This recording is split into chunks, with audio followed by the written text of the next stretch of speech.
भला हुआ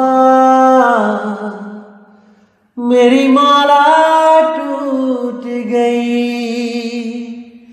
मैं राम भजन से छूटी। भला हुआ मेरी माला टूट गई, मैं राम भजन से छूटी।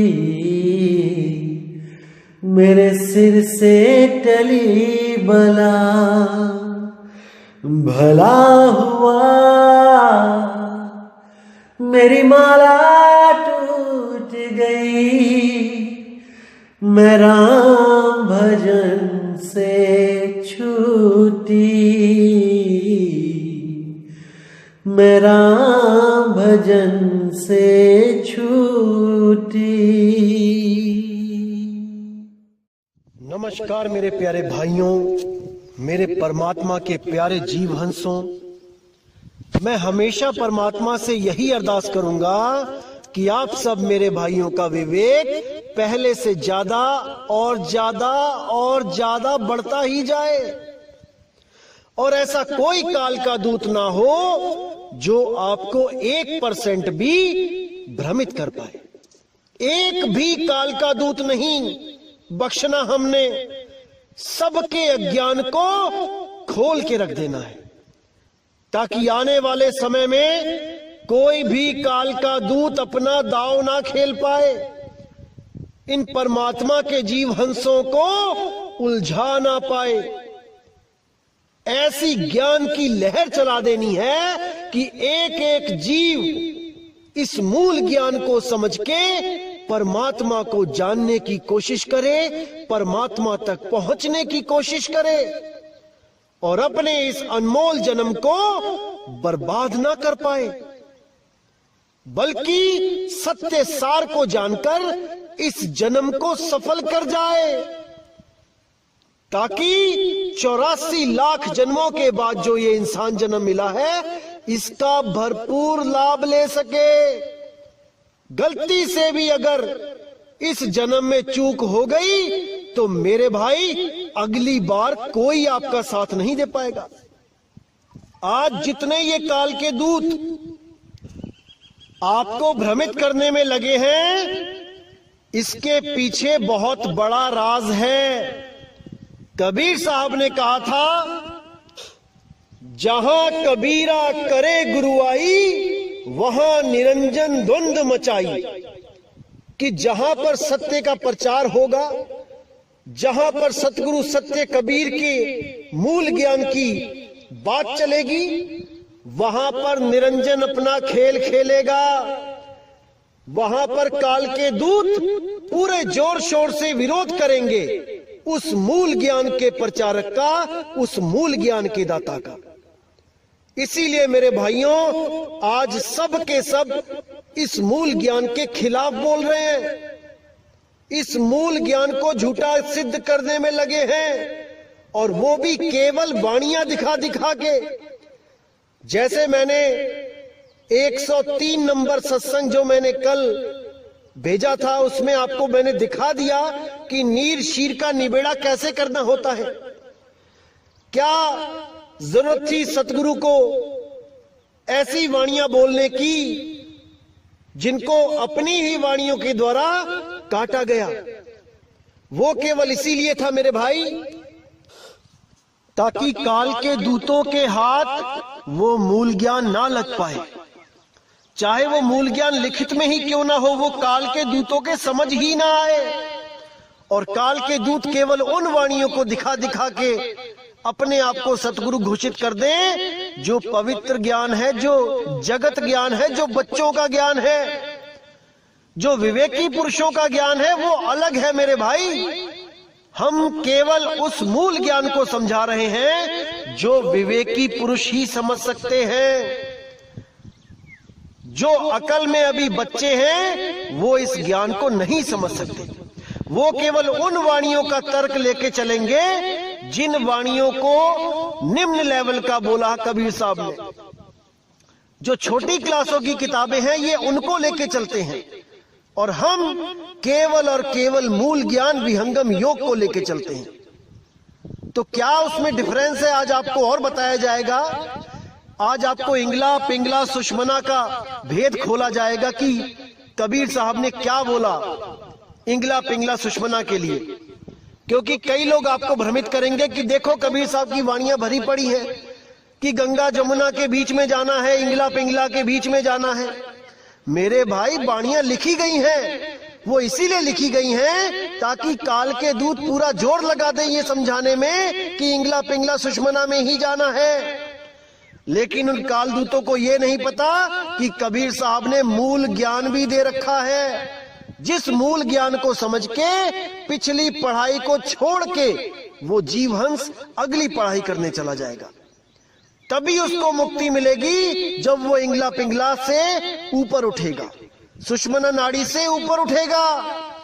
जो भी गुरु आपको कहता है कि सुषमना में ध्यान लगा दो, वो काल का ही दूत है। और YouTube चैनल भरे पड़े हैं इन काल दूतों से, जो आपको कबीर वाणी ही दिखा दिखा के सुषमना में जाने का ज्ञान देंगे। लेकिन आज आपको इस रहस्य से पर्दा उठाया जाएगा कि कबीर साहब ने इंगला पिंगला सुषमना के लिए क्या बोला, उन साधकों के लिए क्या बोला जो इसमें ध्यान लगाते हैं। कोई इसमें प्राणों के द्वारा चढ़ाई करता है, कोई इसमें कल्पना के द्वारा चढ़ाई करता है, कोई आपको बोलता है कि सुषमना का अर्थ है सुस्त मन। अरे मूर्खानंद, किसको बेवकूफ बनाते हो तुम लोग। सुषमना का अर्थ ये नहीं है कि सुस्त मन, सुषमना का अर्थ है सूक्ष्म मन। और वो कहां बैठा है? सुषमना नाड़ी में। वही काल है जो सुषमना में अपना अड्डा जमा के बैठा है। और जो भी जीव सुषमना में जाता है उसको वो भ्रमित कर देता है, अरबों खरबों सूरज दिखा के, उनके गुरुओं की शक्लें दिखा के, तरह तरह के नजारे दिखा के, झूठे स्वर्ग, झूठे ब्रह्मलोक, झूठे सतलोक, अलखलोक, अनामी लोक दिखा के वही भ्रमित कर देता है। तो साहिब प्रमाण भी देते हैं कि निज मन करत जहां ठकुराई, सो नैनन पिछवाड़ा है। निज मन यानी सूक्ष्म रूप में मन कहां रहता है? नैनों के पिछवाड़े, यानी कि इंगला पिंगला सुषमना में। और जितने भी ये लोग सुषमना की बात करते हैं वो सब काल के ही दूत हैं। अरे कबीर साहब ने तो यहां तक कह दिया, पिंगला बिन से सुषमना नाड़ी, जब उन्मुन की तारी टूटे तब कहां रही तुम्हारी। साहिब ने साफ इशारा कर दिया, मूल ज्ञान है ये पवित्र ज्ञान नहीं है कि लाल चोले वाला बाबा भी सुषमना में ध्यान लगा रहा है और ये प्राण योगी भी सुषमना में ध्यान लगा रहे हैं, हठी योगी भी सुषमना में ध्यान लगा रहे हैं। जो भी सुषमना की बात कर दे, समझ जाना मेरे भाई कि वो सूक्ष्म मन का गुलाम है। और ये मूर्ख बनाने वाले जो सुस्त मन कह रहे हैं, इनको काखा गा का नहीं पता भी सुषमना नाड़ी के बारे में। ये वही स्वयंभू हैं जो बिना गुरु के ज्ञान अर्जित करके किताबों से अपना मनमुखी ज्ञान बांटते फिरते हैं और सोचते हैं कि हमें तो सत्य पता लग गया। अरे 100 जन्म लगा लो, 1000 जन्म ले लो, बिना गुरु के ज्ञान नहीं मिल सकता। गुरु बिन पढ़े जो वेद पुराना, सार न जाने रहे अज्ञाना। साहिब साफ कहते हैं कि बिना गुरु धारण किए जो भी किताबें पढ़ता है, ग्रंथ पढ़ता है, वो केवल अक्षर ज्ञान तक जा सकता है, भेद ज्ञान नहीं प्राप्त कर सकता। क्योंकि भेद तो केवल किसी के बताने से ही प्राप्त होता है, अन्यथा वो केवल अक्षरों को पढ़कर अपने आप को ज्ञानी मानकर जन्म बर्बाद करके चला जाता है। अब साहिब ने यही समझाने की कोशिश करी है, जितने भी लोग इंगला पिंगला सुषमना में ध्यान लगाते हैं, ताड़ी लगाते हैं, पहले सोहंग के साथ ऊपर की तरफ चलते हैं, ध्यान लगाते हैं, उसके बाद एक अवस्था प्राप्त कर लेते हैं जिसको उन्मुन अवस्था कहा जाता है, जिसको मुद्राओं में मैंने बताया था कि उन्मुनी मुद्रा कहा जाता है। प्राणों के द्वारा जाते हुए सुषमना में जाकर प्रकाश में बैठकर सोचते हैं कि हम तो बच गए, अब हमें कौन पकड़ सकता है। लेकिन साहिब कहते हैं इंगला बिन से पिंगला बिन से सुख मन नाड़ी। अब कहां जाओगे? जब पूरा शरीर ढहेगा तब तुम्हारी इंगला पिंगला सुषमना भी ढह जाएगी भाई, क्योंकि ये भी शरीर की वजह से है। अगर शरीर नहीं तो इंगला पिंगला सुषमना भी नहीं। इसीलिए साहिब कहते हैं जब यूं मन की तारी टूटे। अभी तो श्वासों का अजपा जाप करके चढ़ गए, चढ़ाई कर ली सुषमना में और सोचने लगे कि मैं बच गया। लेकिन कहते हैं जब उन मन की तारी टूटे तब कहां रहे तुम्हारी, तब तुम्हारी सुरती कहां रहेगी। आज तो तुमने सुषमना में चढ़ा ली, लेकिन जब शरीर छूटेगा तब तुम भी गिरोगे, क्योंकि तुमने श्वासों का सहारा लिया है। और जब शरीर खत्म होगा तो श्वासें भी खत्म होंगी और तुम्हारी सुरती जो श्वासों में रमी हुई थी वो दोबारा गिर जाएगी, क्योंकि वो निराधार नहीं हो पाई। इसीलिए साहिब ने बोला इंगला पिंगला सुषमना त्रिकुटी सबको धाम, नी अक्षर श्वासा रहित ताकर भिन्न मुकाम। कि जितने भी ये अज्ञानी हैं इंगला पिंगला सुषमना और त्रिकुटी में जाने की बात करते हैं, जितने भी हैं, इनका धाम काल लोक है, ये काल के मुंह में जाएंगे।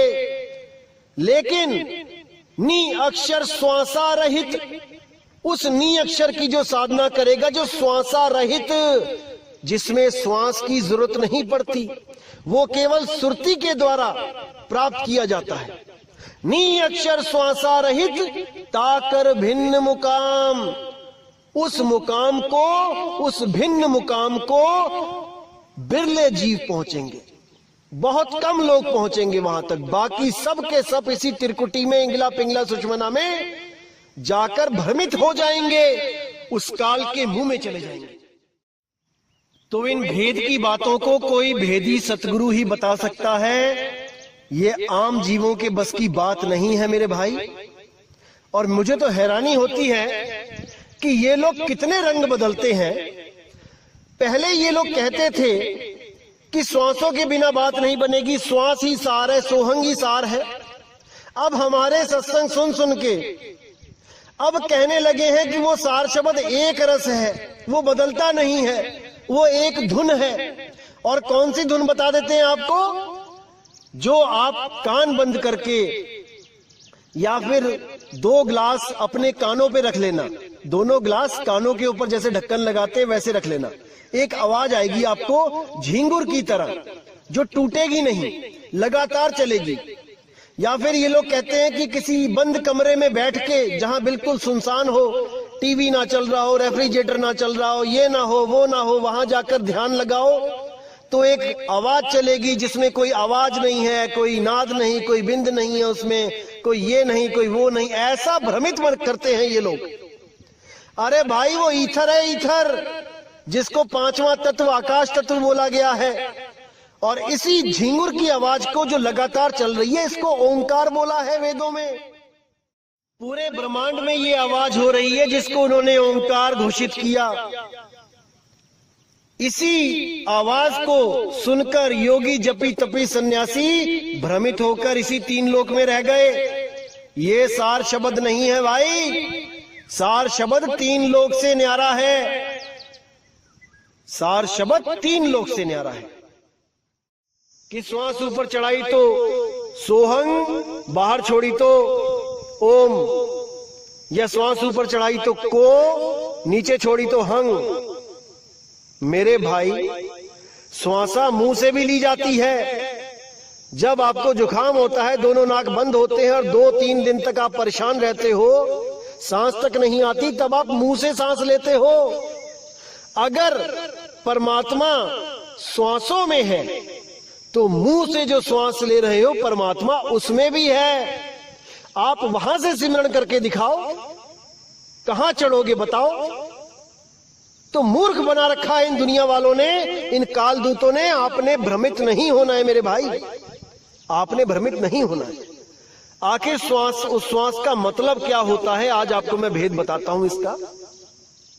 साहिब ने बोला, माला तो कर में फिरे, जीभ फिरे मुख माही, मनवा दस हूं दिसी फिरे, ये तो सिमरन नाही।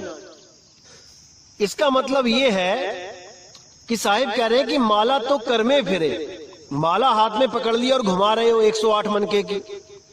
अब मन क्या कर रहा है कि जल्दी जल्दी माला करूं, 108 लिमिट बना दी है कि इतनी माला करनी ही है। अब सारा मन कहां घूम रहा है, 108 माला में घूम रहा है या बाहर के जो काम है वहां घूम रहा है। अब जीभ फिरे मुख माही, यानी कि मुंह में चल रहा है राम राम राम राम राम राम राम राम। तो माला हाथ में है एज ए घड़ी, एज ए टाइमर कि 108 पूरी होगी और जाप खत्म।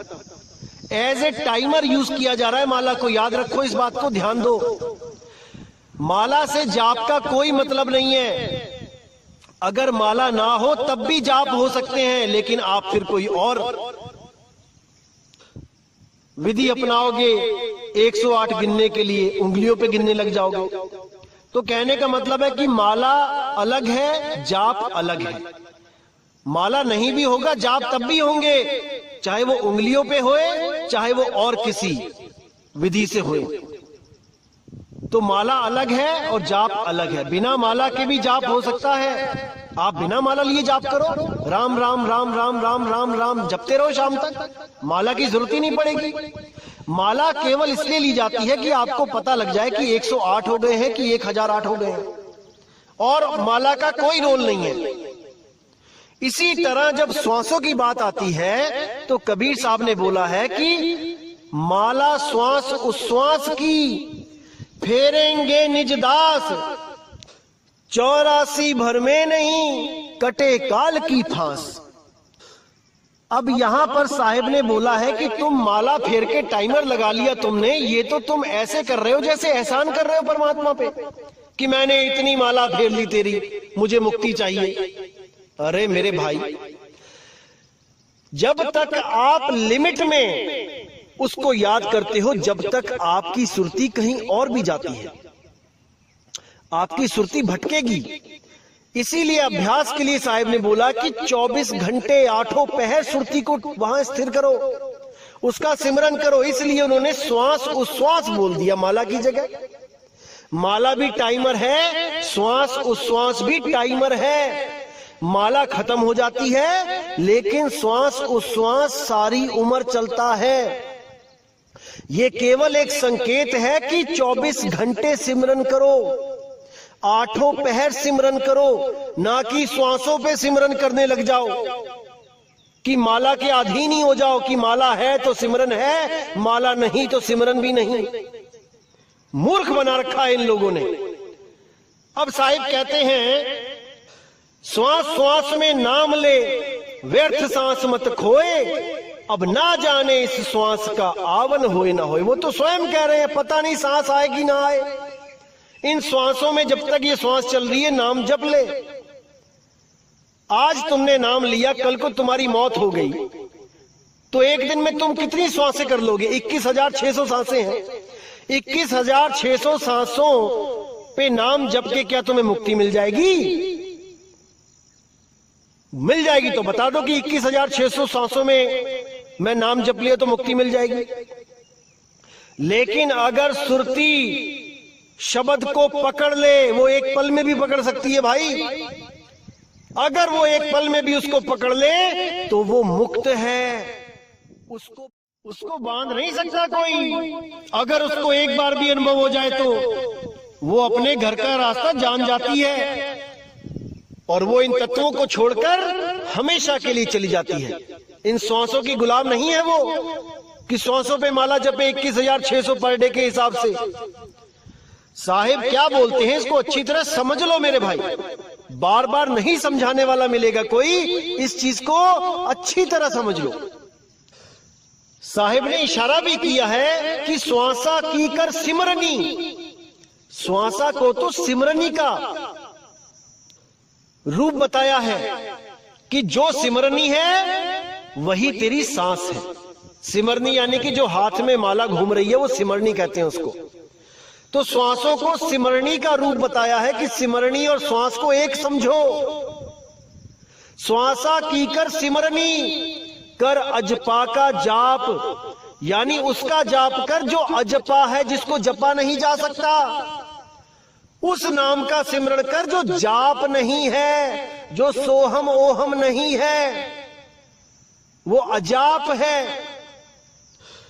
परम तत्व का ध्यान धर, सोहम आपे आप। सोहम सोहम करने की जरूरत नहीं पड़ेगी, ना ही श्वास की जो धुन है सोहम, उसको सुनने की जरूरत पड़ेगी। वो भी नकली है, वो भी खत्म हो जाती है, उस पे भी ध्यान नहीं लगाना है। जो श्वास अपने आप चल रही है, सोहंग की आवाज आ रही है जो ऑटोमेटिकली, वो भी नाशवान है। लेकिन साहिब कहते परम तत्व का ध्यान धर, उस परम तत्व का ध्यान धर जिसका कभी नाश नहीं होता, जो इस देह में नहीं है, जो इस देह से न्यारा है। इस देह में जो कुछ भी है वो नाशवान है। परम तत्व का ध्यान धर, सोहम आपे आप। तुम स्वयं ही सोहम हो जाओगे, उस अवस्था को प्राप्त कर लोगे जिस अवस्था में मैं रहता हूं। अरे नीर छीर का करे निबेड़ा, कहे कबीर सोहंस है मेरा। जो सोहम को समझ जाए, नीर और शीर, नीर सोहंग क्या है और शीर सोहंग क्या है। नीर में क्या आता है, जाप अजपा अनहद, ये नीर यानी पानी है। और वो सार नाम क्या है, वो सोहंग अवस्था है। सोहम यानी जो तू, सोहम जैसा तू वैसा मैं। जब आप इस अवस्था को प्राप्त करते हो तब आप सोहम सत्य कबीर अवस्था को प्राप्त कर लेते हो, जिसके लिए बोला सोहम ही ऊपर और है, सत सुकृतिक नाम। जो लोग सोहंग सोहंग जपते हैं उनके लिए बोला कि सोहंग से भी ऊपर सत सुकृतिक नाम। वो सत सुकृत का क्या नाम है उसको जानो, वही सत्य नाम है, वही सत्कर्तार है, वही सतपुरुष है, वही सत्य शब्द है, वही सतनाम है। लेकिन इन बातों को ये काल के दूत नहीं समझ सकते, बिल्कुल नहीं समझ सकते। ऐसे ऐसे YouTube चैनल पे आ गए हैं लोग, जिनको आप सुनोगे शुरू से लेके आखिर तक तो 10 बार रंग बदलते हैं। कभी कुछ कहते हैं, कभी कुछ कहते हैं। हमारे सत्संग सुन के हमारी जैसी बातें करने लग गए आजकल। ऐसा चतुर काल का दूत बैठा है जो इन सबको कंट्रोल कर रहा है आज के टाइम में। इन सबके अंदर बैठा हुआ है, सबके दिमाग घुमा रखे हैं उसने। ऐसे ऐसे चालाक काल के दूत बैठे हैं जो भ्रमित करने में बिल्कुल पीछे नहीं है। उनको इतनी शर्म भी नहीं आती कि जो हमने शुरू में बोला है हम उसी के विपरीत बोल रहे हैं। इतना भ्रमित कर देते हैं ये लोग केवल हमारे सत्संग सुन के। जो भी मैं कोई चीज बताता हूं उसी को कॉपी करके समझा रहे हैं। अरे तुम अपने सत्संग खुद सुनो, पहले तुमने क्या क्या बोल रखा है। आज तुम एक रस की बात करते हो। शर्म आनी चाहिए आप लोगों को जो जीवों को भरमाने का ठेका लेके बैठ गए हो। पहले ये लोग बोलते हैं कि 10वां दरवाजा बंद करके काल बाहर बैठा है। अब ये लोग कह रहे हैं कि सुषमना में काल बैठा है। बिल्कुल बेशर्मी की हद कर दी है। इनको खुद ही नहीं पता कि कहना क्या चाहते हैं, केवल भ्रमित करना है लोगों को और कुछ नहीं। ऐसे ऐसे लोग बैठे हैं। लेकिन जो मर्जी कर लो मेरे भाई, ये परमात्मा का जो दास बैठा है यहां पे, एक एक चीज को क्लियर करके हर भ्रम को खत्म कर देगा। बिल्कुल इस भ्रम में मत रहना कि तुम एक भी जीव को उलझा पाओगे। अब समय आ चुका है कि सत्य ज्ञान घर घर में जाएगा, घर घर में बोध विचार होगा और लोग सत्य नाम को जानकर उसके साथ जुड़ेंगे, अपना आत्म कल्याण करेंगे। अब ज्यादा दूर नहीं है वो दिन जब पूरे संसार में केवल सत्य नाम का डंका बजेगा। क्योंकि साहिब ने समय निर्धारित कर रखा है और सब कुछ उसी के अंतर्गत हो रहा है। तो भाइयों, आज का जो विषय था यही क्लियर करना था कि जो अलग अलग तरह की वाणियां पढ़ के मेरे भाई भ्रमित हो जाते हैं, उनको मैं एक दिशा दे सकूं, मूल ज्ञान दे सकूं। बाकी लोग क्या करते हैं, पहले मूल ज्ञान की वाणी रखते हैं। एक जगह मैं देख रहा था सत्संग में किसी के, उसने सबसे पहले ये वाणी रखी कि इंगला बिन से पिंगला बिन से, और उसके बाद क्या करता है, उसके बाद पवित्र ज्ञान सामने उठा के रख दिया, नीचे की वाणी उठा के आगे रख दी कि नहीं देखो कबीर साहब ये कह रहे हैं, ये करना है। यानी 10वीं कराने के बाद उसको 5वीं की किताबें पढ़ा रहा है। अरे मेरे भाई, 5वीं के बाद 10वीं होती है, 10वीं के बाद 5वीं नहीं होती है। जो वाणी आपने सबसे पहले दिखाई है वो सबसे लास्ट में दिखाओ और बोलो कि ये मूल ज्ञान है। इंगला पिंगला सुषमना को छोड़ो। इन लोगों ने तो यहां तक भ्रमित कर दिया कि संतों का इंगला पिंगला सुषमना कोई और है और हठी योगियों का इंगला पिंगला सुषमना कुछ और है। हद कर दी चालाकी की, मूर्खता की हद कर रखी है इन्होंने। अरे मेरे भाई, इंगला पिंगला सुषमना एक ही है, शब्द भेद होते हैं अलग अलग। इंगला पिंगला सुषमना नहीं हो रही अलग अलग कि तुम्हारी इंगला पिंगला सुषमना और है और साधु संतों की और है और मेरी कोई और है। ये नाड़ी तंत्र सबका एक ही है। किस गलत फहमी में जी रहे हो? तो मेरे भाई, हर चीज को अच्छी तरह समझना है, विचार करना है, विवेक लगाना है, क्योंकि जीव आपका है, कल्याण आपको ही करना है। और मैं तो हैरान होता हूं, एक भाई तो YouTube चैनल बना के बैठा है और उसने एक वीडियो अपलोड करी कि सार शब्द कैसा होता है, आओ सुने, बताओ। और क्या सुना रहा है? जब दूरदर्शन पे कोई सिग्नल नहीं आता होता था दोपहर में लगभग 2-2:30 बजे, जब कोई प्रोग्राम नहीं आता तो एक सीटी की तरह आवाज चलती थी। मैं आपको अभी भेजता हूं, उसको सुनिए। इसको सार शब्द बना के पेश किया जा रहा है। हैरान हो गया मैं देख के कि लोगों की बुद्धि क्या काम कर रही है। अरे क्या कर रहे हो आप लोग? क्यों भ्रमित कर रहे हो समाज को? जब ज्ञान नहीं होता तो बांटा नहीं जाता। पहले खुद तो कन्फर्म हो जाओ, खुद का तो निर्णय करवा लो। दूसरों को निर्णय ज्ञान देने में लगे हैं। आइए सुनते हैं वो कौन सी धुन आजकल YouTube पे चलाई जा रही है, जिसको सार नाम बोला जा रहा है। सार शब्द की धुन बोली जा रही है। हद ही कर दी इन लोगों ने। आइए सुनते हैं।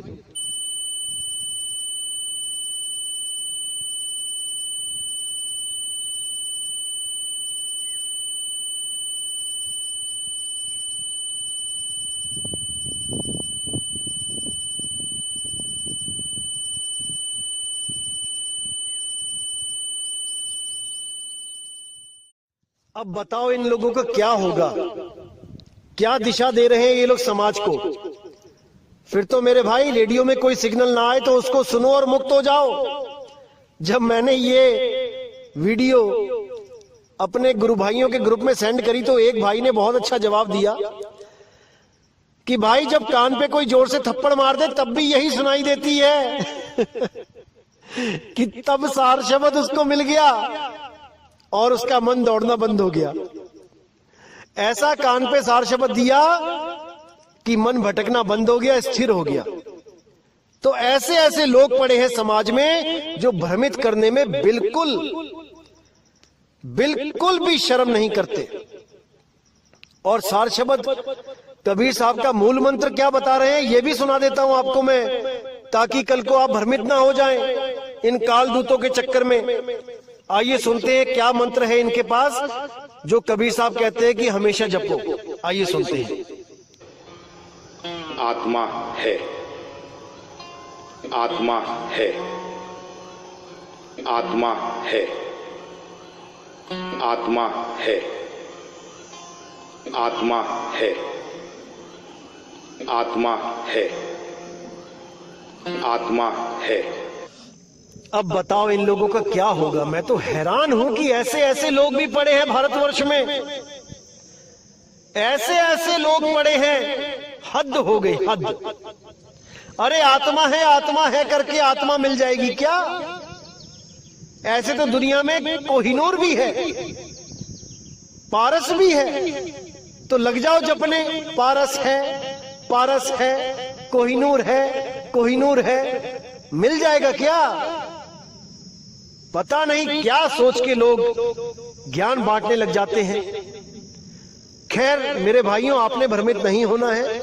कहीं भी कोई भ्रमणा आती है, कुछ भी ऐसा होता है, तो आप बेहिचक सवाल पूछ लीजिए। ये दास आपकी सेवा में ही बैठा है, एक एक चीज को क्लियर कर दिया जाएगा। बिल्कुल शर्माना नहीं है, कहीं भ्रमित नहीं होना है।